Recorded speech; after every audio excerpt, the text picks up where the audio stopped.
নমস্কার নমস্কার নমস্কার নমস্কার নমস্কার নমস্কার নমস্কার নমস্কার নমস্কার নমস্কার আপনার সবাইকে সবাইকে সবাইকে নমস্কার, সবাইকে অজস্র শুভ কামনা জানাচ্ছি, সবাইকে স্বাগত জানাচ্ছি আজকের এই শরণাগত অনুষ্ঠানে এবং সবাইকে শুভ সকাল জানাচ্ছি। শুভ সকাল, শুভ হোক, সকলের শুভ হোক। বেণীমাধব শীলের পঞ্জিকা অনুযায়ী আজকে 15ই শ্রাবণ 1431, ইংরেজির 31শে জুলাই 2024, বুধবার। আজকে একাদশী। সূর্যোদয়ের সময় ভোর 5টা বেজে 10 মিনিট, সূর্যাস্তের সময় সন্ধে 6টা বেজে 17 মিনিট। নক্ষত্র রোহিণী। আজকে জন্মে বৃষ রাশি, বৈশ্যবর্ণ, মতান্তরে শূদ্রবর্ণ, নরগণ। দিনের বেলা 12টা বেজে 39 মিনিট গতে দেবগণ। আমাদের হোয়াটসঅ্যাপে চিঠি পাঠাবার নাম্বার 9831922927। চিঠির গোড়ায় অতি অবশ্যই SG লিখতে হবে। এবারে বলি আজকের অনুষ্ঠান সম্পর্কে। আজকের অনুষ্ঠানে প্রথমে তো পুরাণ চিরন্তন। পুরাণ চিরন্তনে এর আগের দিন আপনাদের ইল্লল বাতাপির গল্প বলেছি। সেই ইল্লল বাতাপির গল্পে অগস্ত্য মুনি একটা খুব গুরুত্বপূর্ণ ভূমিকা নিয়ে আছেন। তো আজকে যে গল্পটা বলবো, মানে শুরু করবো আর কি, সে গল্প, সেখানেও অগস্ত্য মুনির একটা খুব গুরুত্বপূর্ণ ভূমিকা আছে। বলতে পারেন অগস্ত্য মুনির জীবনের আরেকটি ঘটনা, খুব গুরুত্বপূর্ণ ঘটনা, সেই ঘটনার কথা শোনাবো আপনাদের। তারপরে চলে যাব স্বামী বিবেকানন্দের রচনা থেকে পাঠ এই পর্বে। রচনার নাম আমার জীবন ও ব্রত। তার খানিকটা অংশ আপনাদের পড়ে শুনিয়েছিলাম, তারপর থেকে শোনাবো। অতঃপর ঠাকুর শ্রী রামকৃষ্ণ পরমহংসদেবের অমৃত কথা, কথামৃত, অসামান্য সেই গ্রন্থ, তার থেকে পড়ে পড়ে শোনাচ্ছি আপনাদের। এবং যেটা খুব গুরুত্বপূর্ণ বলে আমার নিজের মনে হয়, যে ঠাকুরের যে উপদেশ, সেই উপদেশগুলো কিন্তু সন্ন্যাসীদের জন্য উপদেশ নয়।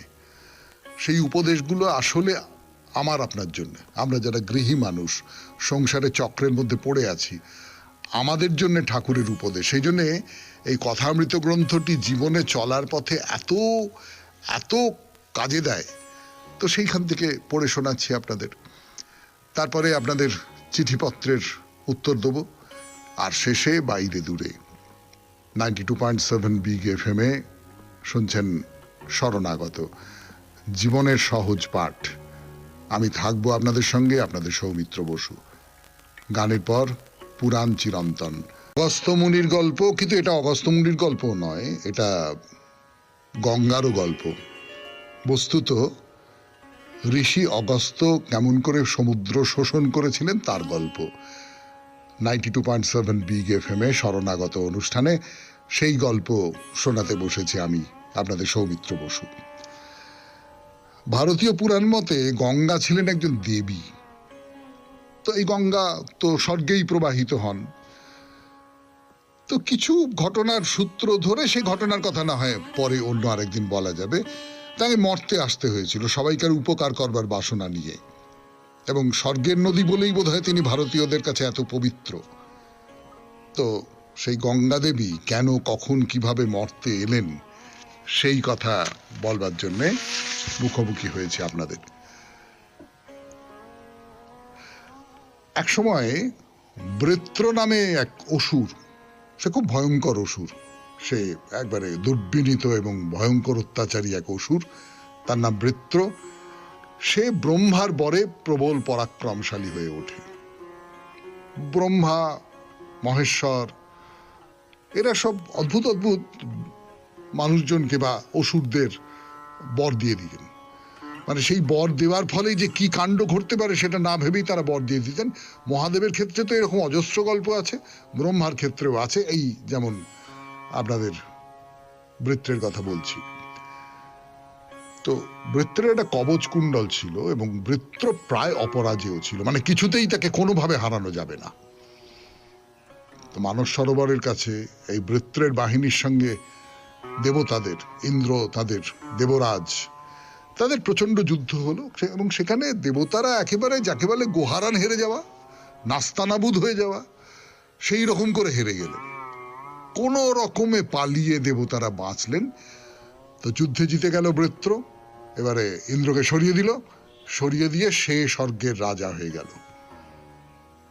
তো দেবতারা তখন বিষ্ণু আর ব্রহ্মার কাছে গেলেন যে কি করা যাবে, কিভাবে স্বর্গরাজ্য পুনরুদ্ধার করা যাবে। বিষ্ণুদেব আপনি বলুন, আপনি কিছু বলুন, আপনি একটা উপায় করুন। তো বিষ্ণু বললেন যে খুবই সমস্যা। দেখো, প্রচলিত কোনো অস্ত্র দিয়ে তো বৃত্রকে বধ করা যাবে না। ব্রহ্মা যে বর দিয়েছেন বৃত্রকে, তাতে বলছে কোনো কাঠ, ধাতু বা প্রস্তরের অস্ত্র দিয়ে তাকে বধ করা যাবে না।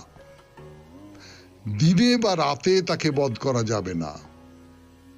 শুকনো বা ভিজে কোনো জায়গায় বৃত্রকে বধ করা যাবে না। মানেটা কি দাঁড়ালো বলুন তো? কোনো কাঠ, ধাতু বা পাথর এই দিয়ে বৃত্রকে বধ করা যাবে না। তো অস্ত্র তো তাই দিয়েই তৈরি হয়, কাঠ, ধাতু বা পাথর তাই দিয়েই তো তৈরি হয়। দিনে বা রাতে বৃত্রকে বধ করা যাবে না। তা দিন আর রাতের বাইরে আবার কোন সময়টা পাওয়া যাবে? শুকনো বা ভিজে কোনো জায়গায় বৃত্রকে বধ করা যাবে না। দিন আর রাত এই নিয়েই তো একটা গোটা দিন, শুকনো বা ভিজে এই নিয়েই তো গোটা পৃথিবী। এর কোনো একটা জায়গায় বৃত্রকে বধ করা যাবে না। তাহলে তো মহা মুশকিল, এগুলো ছাড়া তো আর কোনো উপায় নেই। তাহলে কি স্বর্গরাজ্য এখন থেকে বৃত্রের দখলে থাকবে? দেবতারা বলছেন আমরা কি তার দাসত্ব করব? কোনো উপায় নেই এর থেকে নিষ্কৃতি পাবার। তো বিষ্ণু বললেন না না না না না, একটা উপায় তো আছে, খুব কঠিন কাজ সেটা, তোমরা কি পারবে? না না না না, আপনি বলুন বিষ্ণুদেব, কি কঠিন কাজ? আমরা চেষ্টা করে দেখবো, যে করে হোক আমাদের তো উদ্ধার করতেই হবে, স্বর্গরাজ্য উদ্ধার করতে হবে। তোমরা মহামুনি দধিচির কাছে যাও। মহামুনি দধিচি, তিনি দীর্ঘদিন ধরে তপস্যা করেছেন, অগাধ পুণ্য অর্জন করেছেন এবং অগাধ শক্তি অর্জন করেছেন। সেই সমস্ত পুণ্য, সমস্ত শক্তি তার অস্থির ভেতরে, তার হাড়ের ভেতরে রয়েছে। তার সেই অস্থি বা হাড় দিয়ে যদি অস্ত্র তৈরি করতে পারো, সে কাঠ দিয়ে তৈরি হলো না, লোহা দিয়ে তৈরি হলো না, বা কোনো ধাতু দিয়ে তৈরি হলো না, পাথর দিয়ে তৈরি হলো না, হাড় দিয়ে তৈরি হলো। আর সেই যে অস্ত্র, তার নাম হবে বজ্র। সেই অস্ত্র দিয়ে দিনের বেলা নয়, রাত্রিবেলা নয়, তাহলে দিন আর রাতের মাঝামাঝি যে অংশটা, সেই সময় বৃত্রকে বধ করা যেতে পারে। কিন্তু সে তো খুব কঠিন ব্যাপার। মুনি তো বেঁচে আছেন এখনো, দধিচি, তার হাড় কি করে পাওয়া যাবে? তো বিষ্ণু বললেন হ্যাঁ, আমি তো বলেছি খুব কঠিন ব্যাপার, দেখো তাকে রাজি করাতে পারো কিনা। 92.7 বিগ FM এ শরণাগত অনুষ্ঠানে শুনছেন পুরাণ চিরন্তন। এরপর বিষ্ণু তো বললেন যে এক দধিচির হাড় দিয়ে যদি তোমরা অস্ত্র তৈরি করতে পারো এবং দিন আর রাতের সন্ধিক্ষণে যদি বৃত্রকে মারতে পারো, তাহলে বৃত্র নিহত হবে। তো দেবতারা দল বেঁধে মুনি দধিচির কাছে গেলেন। সকলেরই মনে হচ্ছে যে হাড় কি করে পাওয়া যাবে, দধিচি বেঁচে আছেন, তার হাড় আমি কি করে পাবো? দধিচি তখন গভীর তপস্যাতে নিমগ্ন ছিলেন। তো দেবতারা গেলেন, দধিচি তপস্যা করছেন, কিন্তু তপস্যা করলে তো চলবে না, তপস্যা ভঙ্গ করতে হবে। তো সে নানান রকম চেষ্টা করে শেষ পর্যন্ত তপভঙ্গ করা গেল। তো দধিচি খুব রেগে গেলেন, কি ব্যাপার, কি ব্যাপার, আপনারা সকলে এখানে এসে আমার তপস্যা ভঙ্গ করলেন কেন? এ কি রকমের ব্যবহার আমার সঙ্গে? তো সবাই বললেন আপনি শান্ত হন, আপনি শান্ত হন ঋষি শ্রেষ্ঠ দধিচি, আপনি শান্ত হন, আপনি আমাদের সমস্যাটা শুনুন, শুনলে আপনি বুঝতে পারবেন নিতান্ত একেবারে অপারগ হয়েই আপনার তপস্যা ভঙ্গ করতে হয়েছে। আপনি আমাদের একটু সাহায্য করুন, ব্রহ্মা আমাদের এইরকম পরামর্শ দিয়েছেন, এই ব্যাপার। তো দধিচি বললেন যে বেশ, দেবতাদের এই বিপদের দিনে আমার দ্বারা যদি কিছুমাত্র উপকার হয়, আমি সেটা করব, আমি রাজি আছি, আমায় কি করতে হবে? তো দেবতারা তো আশাই করেননি দধিচি রাজি হয়ে যাবেন। বললেন যে পিতামহ ব্রহ্মার পালনকর্তা বিষ্ণু বলেছেন একমাত্র আপনার অস্থি দিয়ে তৈরি অস্ত্র বজ্র দিয়ে এই বৃত্রকে দমন করা সম্ভব হবে। আজকের মতো পুরাণ চিরন্তন শেষ করি 92.7 বিগ এফএম এ শরণাগত অনুষ্ঠানে। গানের পর স্বামী বিবেকানন্দের রচনা থেকে পাঠ, আমার জীবন ও ব্রত। জীবন ও ব্রত, স্বামী বিবেকানন্দের রচনা থেকে পাঠ। ভারতবর্ষের প্রতি দৃষ্টিপাত করুন। সেখানে যদি কেহ বলে পর্বত শিখরে ধ্যানাসনে বসিয়া নাসিকাগ্রে দৃষ্টি নিবদ্ধ করিয়া আমি আমার অবশিষ্ট জীবন অতিবাহিত করিব, সকলেই তাহাকে বলিবে, যাও, ঈশ্বর তোমার সহায় হউন। একটি কথাও তাহাকে বলিতে হইবে না।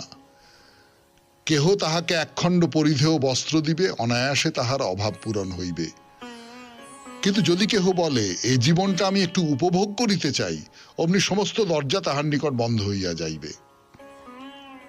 আমি বলি, উভয় দেশের ধারণাই অযৌক্তিক। এদেশে যদি কেহ স্থির আসনে বসিয়া নাসিকাগ্রে দৃষ্টি নিবদ্ধ করিতে চায়, তবে কেন সে সুযোগ পাইবে না তাহা বুঝিতে পারি না। অধিকাংশ লোকে যাহা করে, প্রত্যেকের পক্ষেই এখানে কেন তাহাই কর্তব্য হইবে? আমি ইহার কোনো কারণ দেখিতে পাই না। আবার ভারতবর্ষে কোনো ব্যক্তি কেন ইহজীবনে সুখ সম্ভোগ ও অর্থোপার্জন করিবে না, তাহারও কারণ খুঁজিয়া পাই না। কিন্তু দেখুন, জোর করিয়া কোটি কোটি লোককে তাহাদের বিপরীত দৃষ্টিভঙ্গি গ্রহণ করিতে বাধ্য করা হইয়াছে।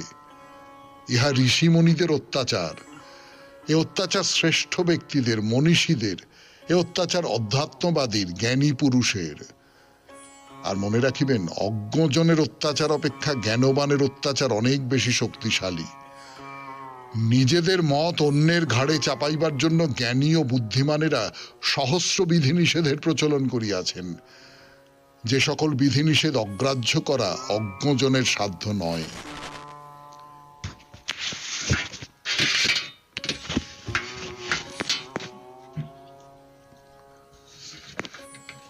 আমি বলি, এ অত্যাচার বন্ধ করিতে হইবে। একজন আধ্যাত্মিক মহামানব সৃষ্টি করিবার জন্য কোটি কোটি মানুষকে বলি দিয়া লাভ নাই। যদি এমন কোন সমাজ গঠন করা সম্ভব হয় যেখানে আধ্যাত্মিক মহামানবেরও আবির্ভাব হইবে, সঙ্গে সঙ্গে সমাজের অন্যান্য সকলেও সুখে থাকিবে, ভালো কথা। কিন্তু যদি কোটি কোটি মানুষকে নিষ্পেষিত করিয়া একজন আধ্যাত্মিক মহামানব সৃষ্টি করিতে হয়, তাহা অন্যায়। বরং বিশ্বমানবের মুক্তির জন্য একজন মহাপুরুষের দুঃখ ভোগ শ্রেয়। প্রত্যেক জাতির মধ্যে আপনাকে সেই জাতির বিশিষ্ট পন্থা অনুযায়ী কাজ করিতে হইবে। প্রত্যেক ব্যক্তির সহিত সেই ব্যক্তির নিজস্ব ভাষায় কথা বলিতে হইবে। ইংল্যান্ড বা আমেরিকায় যদি ধর্ম প্রচার করিতে যান, তাহা হইলে রাজনৈতিক পন্থা অনুসারে আপনাকে কাজ করিতে হইবে। সেখানে পাশ্চাত্য রীতি অনুযায়ী ভোট, ব্যালট, প্রেসিডেন্ট নির্বাচন প্রভৃতির দ্বারা সংস্থা ও সমিতি গঠন করিতে হইবে, কারণ উহাই পাশ্চাত্য জাতির ভাষা ও রীতি। পক্ষান্তরে আপনি যদি ভারতবর্ষে রাজনীতি সম্বন্ধে কিছু বলিতে চান, তাহা হইলে আপনাকে ধর্মের ভাষায় কথা বলিতে হইবে। অনেকটা এইভাবে বলিতে হইবে, যে ব্যক্তি প্রত্যহ প্রাতে তাহার গৃহ পরিষ্কার পরিচ্ছন্ন করিয়া রাখে, তাহার অশেষ পুণ্য হইবে। সে স্বর্গে যাইবে অথবা ঈশ্বর লাভ করিবে। ওইভাবে না বলিলে তাহারা শুনিবে না। এ শুধু ভাষার ব্যাপার, বিষয়বস্তু কিন্তু একই। কিন্তু কোন জাতির হৃদয়ে প্রবেশ করিতে হইলে আপনাকে সেই জাতির ভাষায় কথা বলিতে হইবে। কথাটি খুবই ন্যায়সঙ্গত। এ বিষয়ে বিরক্তি প্রকাশ করা আমাদের উচিত নয়। শুনলেন স্বামী বিবেকানন্দের রচনা থেকে পাঠ 92.7 বিগ এফএম এ শরণাগত অনুষ্ঠানে। এবার আসছি কথামৃত নিয়ে। অমৃত থেকে পড়ে শোনাচ্ছি আপনাদের। সে তো একবারে খনি আর কি, নানা মনির খনি। বিশেষ করে আমরা যারা সংসারী মানুষ, তাদের পক্ষে যে কত দিক থেকে কত রকমের প্রয়োজনীয় কথা রয়েছে। কিভাবে সংসারে চলতে হবে, কিভাবে সংসারে ধর্মনিষ্ঠ হয়ে চলতে হবে, কিভাবে সংসারে থেকেও মনকে ঈশ্বরে নিবেদন করে রাখতে হবে, তার একেবারে আকর গ্রন্থ বলা যেতে পারে এই কথা। আমি তো আপনারা সকলেই জানেন, বারবার করে বলতে ইচ্ছে করে, কিন্তু বলতে বলতেই মনে হয় এসব তো আপনাদের জানা কথা, এসব আর কি বলবো। তো সেই কথামৃত থেকে পড়ে শোনাচ্ছি আপনাদের। এবং যেটা খুব আশ্চর্যজনক ব্যাপার, দেখুন ঠাকুর গ্রামের মানুষ, ঠিক আছে, গ্রামের মানুষ, সেখানে হয়তো আউল বাউল সাঁই এদের দেখেছেন কখনো সখনো, কিন্তু ঠাকুর এই যে দক্ষিণেশ্বরে বসেন, মানে ঠাকুরের যাকে ব্যাপ্তিটা একবার ভেবে দেখুন। তিনি একই সঙ্গে দেবেন ঠাকুরের সঙ্গে কথা বলছেন, কেশব সেনের সঙ্গে কথা বলছেন, তারা অনুরাগী, তারা কেউ কেউ ভক্ত, কেশব সেন তো ভক্তই বলা যেতে পারে। আবার বাউল সাঁই দরবেশ এদের সম্পর্কেও তিনি জানেন, সহজিয়া যে সাধনা সাধতত্ত্ব সেইটার সম্পর্কেও তিনি জানেন এবং সেইটার সম্পর্কেও তিনি ব্যাখ্যা করে দিতে পারেন। সেই ব্যাখ্যার সঙ্গে তার নিজের বিশ্লেষণ মিশে যায়। যেমন ঠাকুর বলছেন যে এই যারা বাউল সহজিয়াপন্থী যে সমস্ত মানুষ, যে ওরা ঠাকুর পুজো প্রতিমা পুজো এইসব লাইক করে না, জীবন্ত মানুষ চায়। তাই তো ওদের এক থাকের লোককে বলে কর্তা ভজা, অর্থাৎ যারা কর্তাকে গুরুকে ঈশ্বর বোধে ভজনা করে, পূজা করে। কত সোজা করে বলছেন যে মানে এইটা কিন্তু দীর্ঘদিন ধরেই আমাদের যে মানে হিন্দু ধর্মের যে ধারা, হিন্দু ধর্ম তো বস্তুত হিন্দু ধর্ম, এই একে বলে হিন্দু ধর্ম। আমি না বহু মানুষকে জিজ্ঞেস করেছি, তারা হিন্দু ধর্ম নিয়ে খুব সচেতন, খুব সংবেদনশীল, যে হিন্দু ধর্ম ইত্যাদি তার খুব বিপদ, এরকম সব নানান রকম কথাবার্তা হয়তো। তো আমি তাদের অনেককে জিজ্ঞেস করেছি যে হিন্দু ধর্ম ব্যাপারটা কি, আমাকে একটু বুঝিয়ে বলবেন। তারা এড়িয়ে যাওয়ার চেষ্টা করেছেন অধিকাংশ ক্ষেত্রে। আমি যে ধর্ম সম্পর্কে খুব জানি এমনটা নয়, কিন্তু আমি এইটা বুঝতে পারি যে হিন্দু ধর্মের ভেতরে নানান রকমের সমস্ত মতাদর্শ মিশে আছে। মানে ধরুন হিন্দু ধর্মের মধ্যে আপনি ঈশ্বরে বিশ্বাস করেন, হ্যাঁ হ্যাঁ হ্যাঁ হ্যাঁ, হিন্দু ধর্মের মধ্যে ঈশ্বরে বিশ্বাস আছে। আপনি ঈশ্বরে বিশ্বাস করেন না, হিন্দু ধর্মের মধ্যে আছে, এরকম মত আছে। যারা ঈশ্বরে বিশ্বাস করে না, হিন্দু ধর্মের মধ্যে নানান রকম সংশয়ের ব্যাপার রয়েছে, এই সবকিছু রয়েছে। অর্থাৎ একটা বড় বড় চওড়া বহতা নদী, তার ভেতরে কত রকমের স্রোত, কত দিকে চলে যাচ্ছে, কত রকমের ঘূর্ণিপাক, কত রকমের কিছু, এই সমস্তটা কিছু নিয়ে হিন্দু ধর্ম। কাজে হিন্দু ধর্ম বললে মানে আমি হিন্দু, এই কথাটা আমরা যারা বলি তারা এই ধর্মের মর্মটা না বুঝেই এই কথাগুলো বলি। এইটা আমি খোলা গলায় বলতে চাই। সত্যি যদি এই ধর্মকে বুঝতে হয়, জানতে হয়, তাহলে গভীর অধ্যয়নের দরকার এবং অসম্ভব মুক্ত মনের দরকার। অসম্ভব মুক্ত মন না থাকলে এই ধর্মকে বোঝা যাবে না। তো যেটা বলতে গিয়ে এত সব কথা চলে এলো আর কি, সেটা হচ্ছে যে এই হিন্দু ধর্মের ভেতরে কিন্তু প্রতিমা পূজা, ঠাকুর পূজা এসবের বিরুদ্ধে মত ছিল। চার্বাকের কথা আমি যদি বলি, অবিশ্বাস, সংশয় এ সমস্ত ছিল, লোকধর্ম ইত্যাদি ইত্যাদি ইত্যাদি ইত্যাদি। আমি সেই সমস্ত জ্ঞানের কথা বলতে চাই না, কিন্তু এই যে বাউলদের কথা বলছেন ঠাকুর, সেই বাউলদের কথা প্রসঙ্গে এই কথাগুলো চলে এলো। ফিরে আসছি গানের পর 92.7 বিগ FM এ শুনছেন শরণাগত। হোক জীবনের সুর বদল কথামৃতর হাত ধরে। বলতে গিয়ে ঠাকুর কি বলছেন, যে ঠাকুর পূজা প্রতিমা পূজা এসব লাইক করে না, জীবন্ত মানুষ চায়। তাই ওদের এক থাকের লোককে বলে কর্তা ভজা। কর্তা মানে গুরু। এই গুরুকে ভজনা করে। গুরুকে ভজনা করে কিভাবে? ঈশ্বর ভেবে। অর্থাৎ আমি গুরুর মধ্যে দিয়ে ঈশ্বরকে পেতে চাই। আমি তো ঈশ্বরকে দেখিনি। ঈশ্বরকে আমি সেই সচ্চিদানন্দ যিনি আছেন, আমি তো তার দেখা পাবো না, আমি তাকে স্পর্শ করতে পারবো না, আমি তাকে ধারণাও করতে পারবো না, আমার মনের মধ্যে তাকে ধারণাও করতে পারবো না আমি। কিন্তু আমার সামনে গুরু আছেন, আমার সামনে একটা আকার আছে। আমরাও তো তাই করি। এই ধরুন আপনার ঠাকুর ঘরে যে গোপালটি আছেন, আপনার ঠাকুর ঘরে যে শিব ঠাকুরটি আছেন, আপনার ঠাকুর ঘরে যে মহাকালীর মূর্তি রয়েছে, সেটা একটা আকার। সেই আকারের মধ্যে দিয়ে আপনি ঈশ্বরের যে নিরাকার সাধনা, সেই নিরাকার সাধনার দিকে আপনি চলে যেতে চাইছেন। তাই তো আমরা তো তাই করি যে একটা আকারকে অবলম্বন না করে আমরা ওই রকম জায়গায় পৌঁছতে পারবো না। যারা পৌঁছতে পারেন তারা পারেন। ব্রাহ্মরা মনে করেন আমরা নিরাকারের সাধনা করব, আমরা ওরকম করে পৌঁছতে পারবো। আমরা পারি না, আমরা এইভাবেই যাচ্ছি। তো বাউলরা বলছেন যে না, ওসব আকার টাকার না, ওই সমস্ত মাটির তৈরি পাথরের তৈরি ওসব কিছু নয়, গুরুই আমার ভগবান। আমি গুরুর ভেতর দিয়ে, গুরুর ভেতরে যে ঈশ্বর আছেন, আমি সেই ঈশ্বরের ভজনা করব, সেই ঈশ্বরের আরাধনা করব। এইটা তাহলে একটা মত বলে ঠাকুর যেটা বলছেন সেটা তিনি বহুবার বলেছেন, নানান ভাবেই বলেছেন, সেই কথাগুলোই বলছেন যে দেখেছো কত রকমের মত, মত পথ, অনন্ত মত অনন্ত পথ। আমি কেমন করে যাব, তার কোনো বাধা সড়ক নেই। আমি খুঁড়তে খুঁড়তে খুঁড়তে খুঁড়তে যেখান দিয়ে বেরিয়ে আসতে পারবো সেটাই আমার পথ। কিছু মানুষ খুঁড়তে খুঁড়তে খুঁড়তে খুঁড়তে বেরোতে পারেন, আর কিছু মানুষ খোঁড়েন না, তারা ওই বাধা সড়ক ধরে চলেন। কিন্তু বাউলরা যেমন খুঁড়তে খুঁড়তে খুঁড়তে খুঁড়তে একটা জায়গায় বেরিয়ে এসেছেন। তাই এই যে এত মত, এত পথ, ভবনাথ বলছেন এখন উপায়,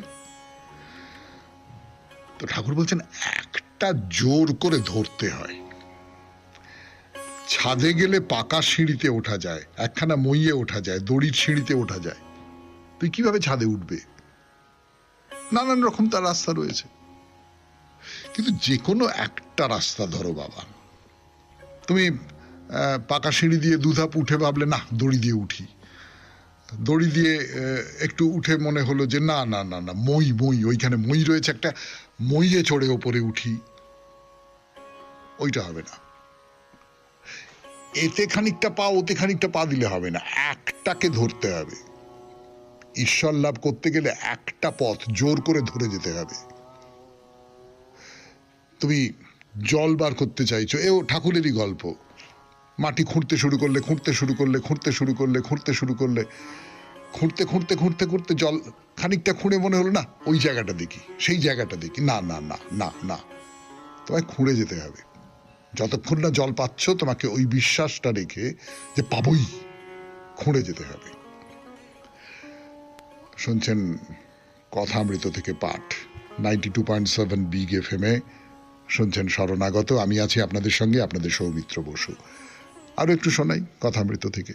একটা কথা বলছেন ঠাকুর, সেটা খুব জরুরি কথা, সেইটা শোনাই আপনাদের এই 92.7 বিগ FM এ শরণাগত অনুষ্ঠানে কথামৃত থেকে।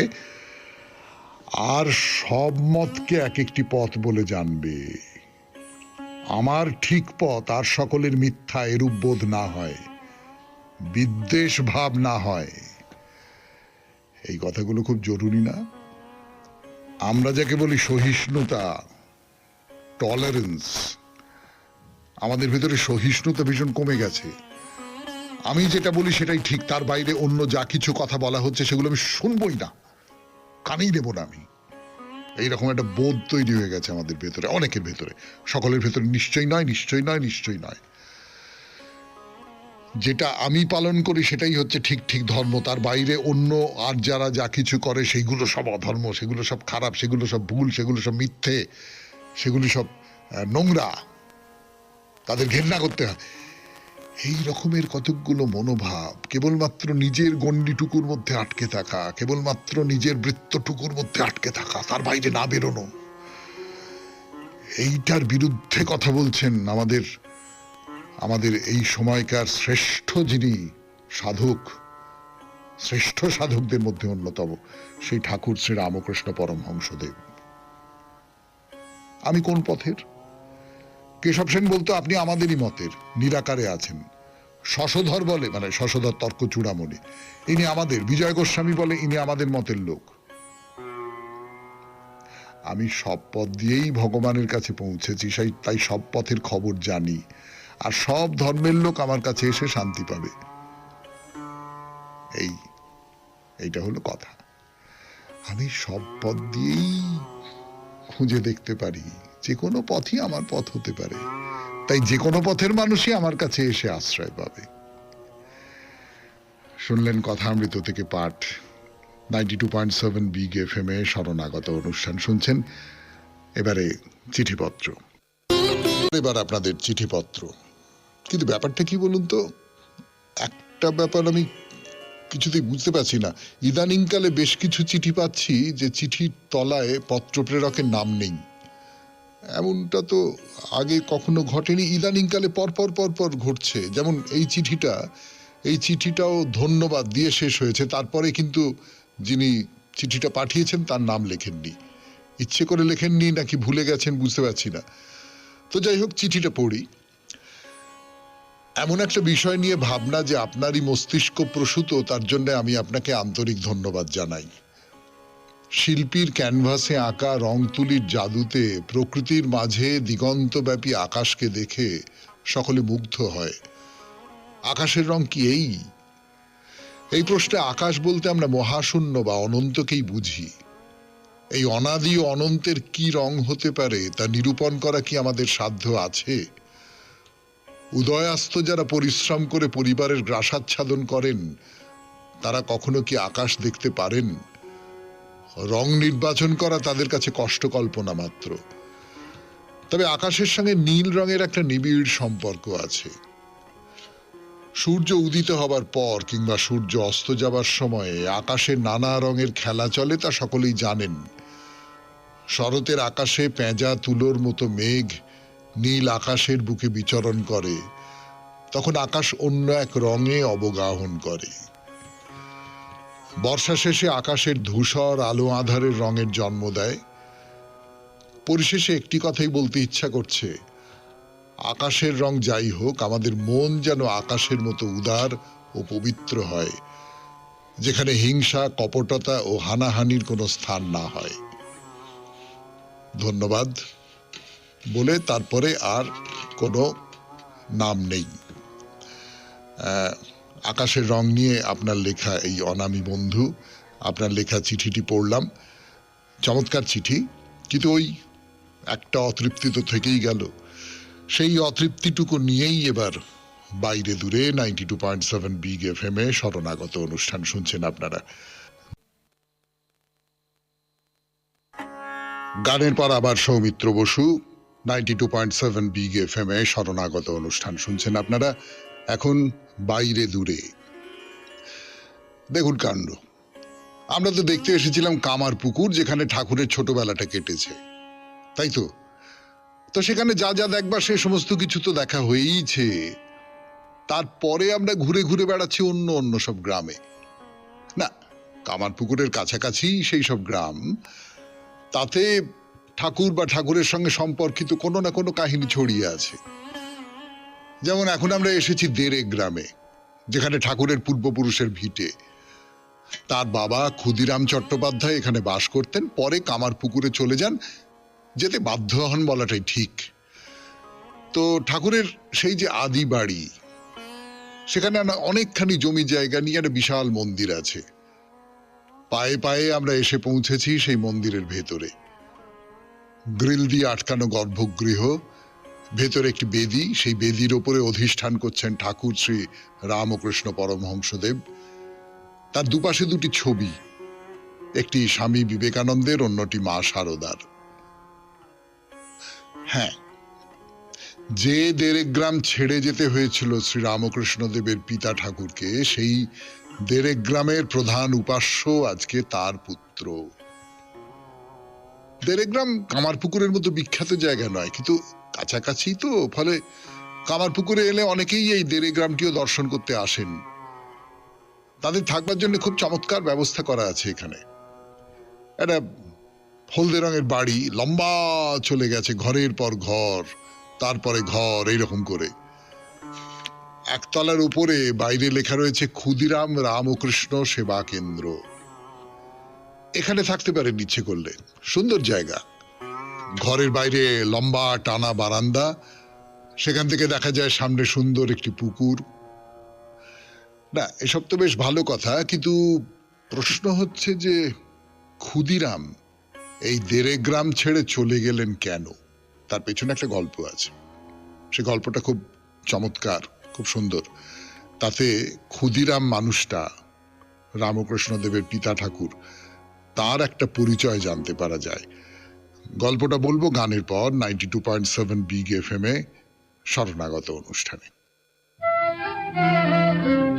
ছেড়ে চলে এলেন, এই কামার পুকুরে চলে এলেন, তার পেছনে একটা ঘটনা আছে, একটা গল্প আছে। 92.7 বিগ FM এ শরণাগত অনুষ্ঠানে আপনাদের সৌমিত্র বসু সেই গল্পটি বলতে বসেছে। এবার বলি, শুনুন। এই দেড়ে গ্রামের জমিদার ছিলেন রামানন্দ রায়।